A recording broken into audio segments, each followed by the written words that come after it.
बात तो 1942 की है। उस जमाने में एमबीबीएस से पहले एलएमपी की डिग्री हासिल करनी होती थी।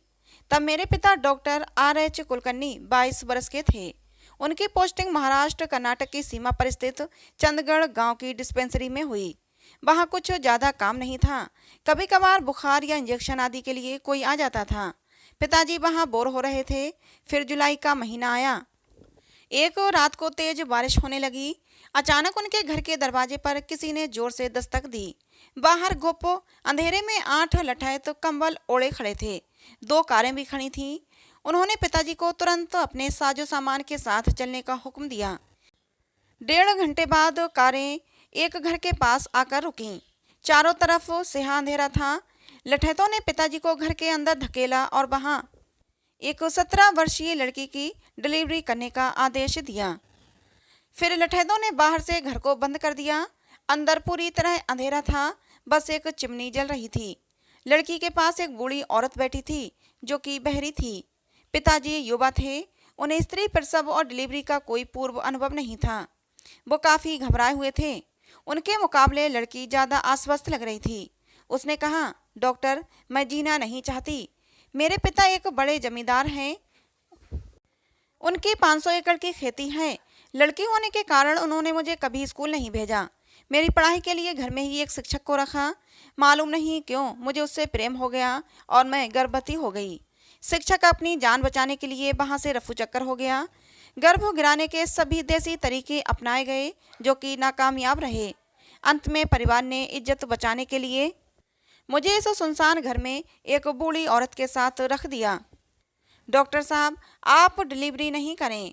आप बाहर बैठे लठैतों से कहें कि बड़े ऑपरेशन के लिए मुझे बेलगाम लेकर जाना होगा।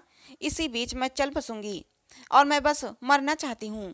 मेरे पिता ने कहा, डॉक्टर का काम मरीज की जान बचाना होता है, ना कि लेना। मैं अपनी भरपूर कोशिश करूँगा।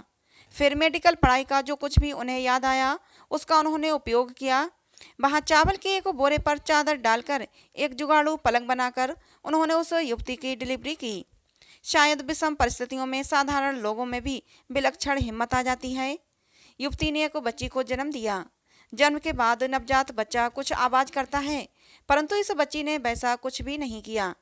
युवती को जब बच्ची के जन्म का पता चला तो उसने डॉक्टर से बहुत आरजू मिन्नत की। बोली, अगर लड़का होता तो अच्छा होता। इस बच्ची को जिंदा करने की कोई कोशिश ना करें, नहीं तो बड़ी होकर इस लड़की का भी वही हश्र होगा जो मेरा हुआ। पर डॉक्टर कुलकर्णी ने उसकी कोई दलील नहीं सुनी। डॉक्टर की हैसियत से उनसे जो कुछ बन पाया उन्होंने किया। उन्होंने बच्ची को उल्टा लटकाकर उसे पीछे से जोर से थपथपाया तो बच्ची कुछ रोई। ये उसके जिंदा होने का एक शुभ संकेत था। जब डॉक्टर कुलकर्णी घर के बाहर निकले तो उन लठैतों ने उन्हें बतौर फीस 100 रुपये की बख्शिश दी। 1942 में ये बहुत बड़ी रकम थी, शायद आज के 10,000 रुपये जितनी। पैसे मिलने के बाद पिताजी ने उस युवती की मदद करने की ठानी। अपने छोटे औजार को लाने का बहाना बनाकर वो दोबारा घर के अंदर गए। उन्होंने उस युवती को 100 रुपये दिए और उससे कहा, देखो, तुम पुणे चली जाओ। वहाँ एक नर्सिंग कॉलेज है। वहाँ मेरा मित्र आपटे एक क्लर्क है। उससे जाकर मिलना और कहना तुम्हें आरएच ने भेजा है। वो तुम्हारी मदद जरूर करेगा। फिर पिताजी इस घटना को पूरी तरह भूल गए।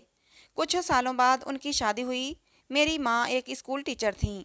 माँ के बचाए हुए पैसों से ही पिताजी ने बम्बई जाकर एमबीबीएस किया और 42 साल की उम्र में उन्होंने गायनिकोलॉजी में एमएस किया। अक्सर लोग पिताजी का मजाक उड़ाते, आपकी बेटियां तो अब बड़ी हो गई हैं, फिर अब आप क्यों पढ़ रहे हैं। पर पिताजी को पढ़ने की बेहद लगन थी। अपने पहले मरीज से ही उन्हें स्त्री विशेषज्ञ बनने की प्रेरणा मिली थी। उन्हें लगता था कि स्त्री विशेषज्ञ बनकर वो शायद अन्य युवतियों की भी मदद कर पाएं। रिटायरमेंट के बाद भी पिताजी मेडिकल कॉन्फ्रेंसों में जाते रहते और नया ज्ञान अर्जित करते। एक बार वो औरंगाबाद में स्त्री विशेषज्ञों की एक कॉन्फ्रेंस में गए। वहां पर एक युवा महिला डॉक्टर चंद्रा ने बहुत सुंदर भाषण दिया, जिसे सुनकर पिताजी बेहद प्रभावित हुए। पूछने पर डॉक्टर चंद्रा ने बताया कि वो कई गांवों में महिलाओं के स्वास्थ्य पर काम करती हैं और इसीलिए उन्हें उसका गहरा ज्ञान है। इसी बीच पिताजी के एक पुराने मित्र आए और उन्होंने कहा कि डॉक्टर आरएच, आप कैसे हैं। डॉक्टर आरएच का नाम सुनते ही डॉक्टर चंद्रा लपक कर पिताजी के पास आईं और उन्होंने पूछा क्या आपने कभी चंडीगढ़ की डिस्पेंसरी में काम किया था? हाँ हाँ, बहुत साल पहले, पिताजी ने उत्तर दिया। सर, फिर तो आपको मेरे घर चलना ही होगा, डॉक्टर चंद्रा ने कहा। बेटा, मैं तुम्हें पहली बार मिला हूँ, तुम्हें अच्छी तरह जानता भी नहीं, फिर मैं कैसे तुम्हारे घर जा सकता हूँ? पिताजी ने कहा। नहीं सर, आपको चलना ही होगा, इससे मेरी माँ को बेहद खुशी मिलेगी। घर पहुंचने पर एक खिचड़ी बालों वाली अधेड़ उम्र की महिला बाहर निकली और उसने सबसे पहले पिताजी के पैर छुए। महिला ने कहा, सर, मैं आपकी वो पहली मरीज हूँ जिसकी आपने 1942 में डिलीवरी की थी।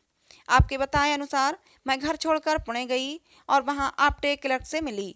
तब मैं तब मैं 10वीं पास भी नहीं थी, फिर भी उन्होंने मुझे नर्सिंग कॉलेज में दाखिला दिया। फिर मैं पुणे में स्टाफ नर्स बनी। घर वालों ने जब पुणे में मेरा पीछा किया तो फिर मैं बम्बई चली गई। जब मैंने पुलिस में रिपोर्ट करने की धमकी दी तब जाकर मेरे घर वाले चुप हुए। मैंने अपनी लड़की को खूब पढ़ाया और उसे डॉक्टर बनने के लिए प्रेरित किया। मैंने उसे कहा कि तुम स्त्री विशेषज्ञ बनो, जिससे कि तुम भी डॉक्टर RH जैसी अन्य युवतियों की मदद कर सको। कहाँ है आपकी बेटी? पिताजी ने उत्सुकतावश पूछा। ये चंद्रा ही तो मेरी बेटी है। मरने से पहले मैं एक बार अवश्य आपके दर्शन करना चाहती थी। मैंने आपको खोजने का बहुत प्रयास किया पर असफल रही। मैंने आप्टे जी से भी संपर्क किया पर तब तक उनका देहांत हो चुका था। आपका पहला नाम रामचंद्रा है, उसके ऊपर ही मैंने अपनी बेटी का नाम चंद्रा रखा। चंद्रा का एक अस्पताल है जिसका नाम है RH नर्सिंग होम। वो अगर 3 मरीजों से फीस लेती है तो 2 मरीजों को निःशुल्क देखती है। तो दोस्तों, ये कहानी आपको कैसी लगी कमेंट करके ज़रूर बताइएगा। पसंद आई हो तो प्लीज़ लाइक करें, शेयर करें, चैनल को सब्सक्राइब करें। मिलते हैं दोस्तों किसी नई कहानी में।